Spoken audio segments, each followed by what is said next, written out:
За өнөөдөр 2026 оны 3 дугаар сарын 12-ны өдөр 4 дахь өдрийн орой 18 цагт та бүхэнд хүргэдэг ээлжид мэдээлэл хүргэе.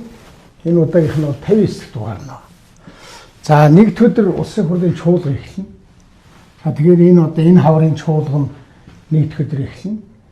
За өнгөрсөн 7 хоногт би 4:18-аар та бүхэнд бас утсаа үлдээгээрээ надтай холбогдох хүн байвал би буцаагаад утсаар чи ярих гэсэн ингээд нэг 40 гаруй хүмүүс утсаа үлдээсэн байлаа. Тэр бол 3 төрлийн асуудал ярьсан. За нэгдүгээрт бол утсаа үлдээсэн хүмүүс. За дүүрэгтэй холбоотой нэг газар өмчлөлттэй холбоотой 2 хүн байсан, ярьсан. Нөгөө нэг хэсэг хүмүүс бол шүүх хурал юу болсон бэ? Бид нар сайн ойлгосонгүй гэсэн. Тэгэхээр шүүх хурал маань бол би өмнө нь одоо анхын шатан давж заалдах гэдэг нь одоо нийслэл энэ хоёр дээр одоо ингээд цагаатаад тэгээ дээд шүүх буцаагаад дээд шүүх буцаахаар дахиад эн чинь анхын шатан дээр ирээд тэгээ эндээ дахиж цагаатаад тэгээд давж заалдах шат уу нийслэл дээр ирсэн. Тэгээ 1 2 3 4 5 дахь хурал нь болж байгаа. 3 дээр нь бол би ингээд цагаатдсан. Тэгээд ерөнхийдөө энэ саяны хурал дээр бол би 3 цагаатсан юм чинь 4 дахь одоо цагаатаад энэ асуудал дуусах байхаа гэж бодсон чинь энэ цагаатсныг маань хүчингүй болгосон. Тэгээ хүмүүс асуугаад байсан л дээ. Энэ өмнө нь яг одоо энэ таныг цагаатгсан 3 шүүгч чинь таныг одоо цагаатгсныгаа хүчингүй болгоод тэгээ анхын шат руу буцааж байгаа юм уу гэсэн. Тэгэхээр яг тэгсэн. Тэгэхээр энэ би бол одоо шүүгчдийг бол буруутгахмааргүй байна л дээ. Шүүх бол ингээ нотлох баримтаа гаргаж ингэж мэтгэлцээ сайхан ярьдаг учраас 3 удаа би цагаатсан. За одоо яг үгүй ингээ ерөнхийлөгчийн сонгуул Монгол гэдэг элдвийн болоод энэ шүүгчдийг мань нэлээд дарамтлсан байх. Ингээ би одоо 3 удаа миний хувьд бол анхын шатнаас эхлэх гэж байна. За нэг ийм яахан хугацаа хоцсон тоглоом юм болоод байгаа. Тэгэхээр би та бүхэнд хэлж байна. Яг одоо жил гаруй өмнө цагаатгаж ирсэн 3 шүүгч байна. Энэ удаа нэг ийм улс төрчдийн дарамт шахалтал бий болсон байх гэж бодож байгаа. Тэгээ буцлаагээд одоо анхын шатан дээр очихоор нөгөө нэг хавцс хэрэг дотроо үздэг. Тэрэн дотор намайг буруутахад нотлсон юм байхгүй.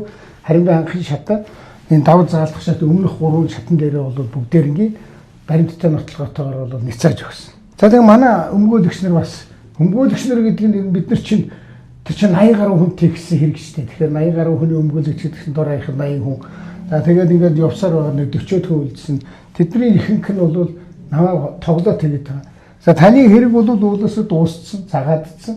Одоо танаас боллоо та бол улс төр чүмчс улс төрийн хэрэг тань дээр үргэлжлээд байна. За энийг одоо гэхдээ шударга нэг гэж байдаг бол энэ одоо ингээд хэрэг бишимч дуусах байлгүй гэж хэлж байгаа. За ер нь одоо энэ уг нь ингээд би дандаа гэрэлгээгээд иргэдэг хэрэгтэй юм ингээ ярьдаг байсан чинь энэ шүүх хурлын өмнө намайг яста харлуулж ирсэн.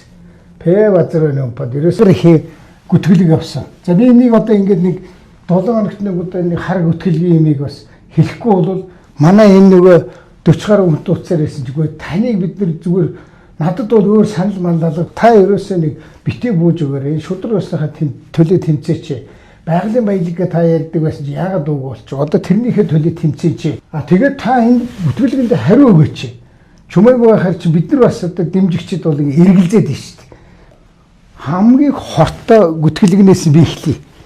Тэр нь одоо Алтан ууг гэдэг хүн байгалийн баялагийг одоо ард иргэдийнх байх ёстой гэд ингээд гомон олон жил яваад би Эрдэнэтэд хүртэл Эрдэнэтийн ард иргэдийн ганц 2 хүн 100 сая доллар идчихсэнд орвол нэг хэсэг нь Эрдэнэтэд нэг хэсэг нь ард иргэдэд. За энэ яах вэ тэр Эрдэнэт үйлдвэрт очтын байгуулж гэдэг улсын хурлаар оруулсан шүү дээ. Би тогтоолоо оруулаад тэр тогтоолын минь ардын намынхан олонх нь бол батлаагүй унгагаа хийцэн. Харин одоо энэ хинэн ард иргэдэд юм өгөхгүй гэдэг байгаа. Улгаалж иддэг нөхдүүд өгөхгүй гэдэг байгаа байхгүй. Тэгэхээр би ингээд ачтэгт бол олон жил явлаа. За тэгээ манай нөгөө энэний эзэн нөхдүүд бол ямар ч одоо нөхдүүд гарсан тэднийг ерөнхийдөө худлаад авчдсан байл гэж ойлгож байгаа. За одоо дараагаар нь бүр инээдтэй болж байна. Ингэж өчөж чинь. Эрдэнтийн хог хаягдлаас цагаан хулгайлаад байна гошгор улс Норвей Алтан үеийн үнэн нүүр нь өөрөөр хэлбэл зэсний үлсний жинхэнэ хулгайч нь Алтан үеийн оюун эрдэнэ Нямбатар бүлэглэлгийг би одоо юун оюун эрдэнэ Нямбатартай бүлэглэх вэ? Ийм одоо учир утгагүй гүтгэлгийг хэлж миний өмнө хийсэн эднэрт энэ нөгөө хулгайч дээрэмчтэй тэмцчихсэн бүдгөрүүлэх гэж байна. Тийм юм байхгүй. Би одоо энэ өшөө харин өшөө хэмээр. За дараа нь зэс эрдэнэгээд намайг ерөнхий сайд байхад Эрдэнтийн хэсэг иргэд орж ирээд бид нар 24500 иргэн байна. 24500. Эдгээр энэ цагаан энтрингээд хоёр овоолго аваад үйлдвэр байгуулчихж байгаа бол 24500 иргэнд яагаад нэг хоёр овоолго өгчих болдгоо бид нар үйлдвэр байгуулж хэлсэн. Энэ одоо бодвол нав ерөнхий сайд байсан гэж 13 онд л гэсэн. Одоо 13 жил. 13 жилийн хооронд энд юу болсон? Энэ өөрсдийнхөө хувийг иргэдийн хувьас гадна өөрсдөд нь үлдэж байгаа хэдэн хувийнхаа хоорондоо дамжуул зарсан юм байл.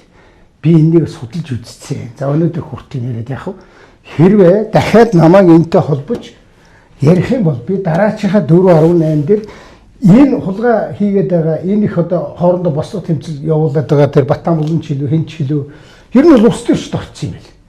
Улс төрчтэй аятайхан байгаараа энэ ард түмний хөрөнгө дахиад шүсэг гоожуулаад орсон юм байна. Тэг хоорондоо үзэх мөрөөр үзэхгүй миний нэрийг авчирсан явж байгаа. Би хатуу хэлж байна. Одоо миний нэрийг оруулаад явж байгаа хүмүүс эх 7 хоногт энийгээ залруулахгүй бол би дараагийн 7 хоногт энэ самбар дээр хэн гэдэг улс төрчид хэдэн сая доллар идээд уугаад хахаад явж байгааг чинь хэлэх болно шүү. 90 жахан үжилцээ. Одоо ямар юм хийсэн юм биш. Энэ хулгайч дээрэмч чи толгой дээр гараа суулаа шүү. Одоо бүр гадаадаас авчирч чаддгүй хүн хурц гарч ирээд телевизийн хоймол дээр суучаад одоо элдв юм ярьдаг. Ийм юмны төлөө би яваагүй. Би тэр манангийн чи харин устгахын төлөө явсан. Одоо өнөөдөр хүртэл устаагүй, хонголчин устаагүй, хонглын чинь эзэд төлхөөрэ ээлжлээ шилжүүлээд маадагаа сууж. Тийм байхгүй. Үхтэйг алдцал. За ингээд нэг өнөөдрийн 4.18-ыг нэг ийм тэгээд нэмэх нэг хар гүтгэлгийн мэдээг няцаасан юм зүйлээр өндөрлөж байна.